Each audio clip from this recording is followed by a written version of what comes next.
Actually, Islam is the first religion, um, and Quran is the first book of law, which constituted the law for human beings on the face of the earth, which gave women the right of inheritance, the right to own their own businesses, and the right to be independent from their husbands in certain issues. And therefore, the concept of or awareness of the rights of women in Islam is the problem with where people, I wouldn't say ignorant, but I would say lack of education, not knowing about the Islamic values and the Islamic prideful culture, the respect, the dignity for a mother, sister, and wife. That is the reason that people sometimes blame Islam for oppressing women.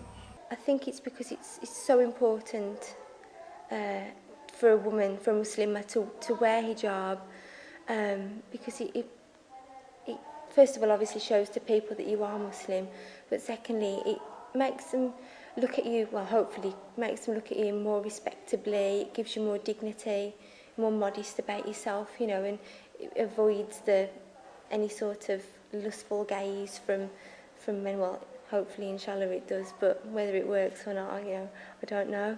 I first started wearing hijab during Ramadan this year. It was quite a difficult time, but it was one that I felt was a right decision. When I took my child, a lot of things going on. That women are oppressed and people are being brainwashed. But I don't, before this, especially now I'm a Muslim, I don't really look at what the media's saying, what the general consensus is. But I knew that women weren't oppressed, and because I knew some of the rights of marriage and stuff, and I knew that clearly there's a difference between culture and religion. It's like in some cultures and backgrounds, they're Muslims, but what they do is not Islamic. It's more to do with culture. So I knew that what they were referring to a lot of the time wasn't oppression, and it was more culture and not religion.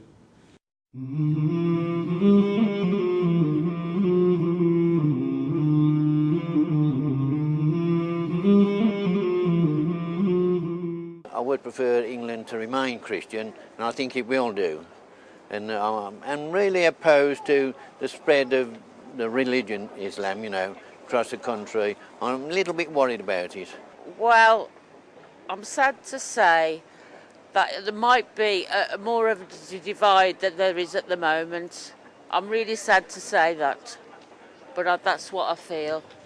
And I think more needs to be written, and more needs to be on television, on the radio, explaining Islam, explaining, or just all about the Muslims. I think we should know more, and I feel guilty now that I don't know more than I do. Because of the mass media, because of access to so many channels of different kind of media, and people are coming close to spirituality, what they are looking for, and it's easily accessible. So lots of people are turning to Islam.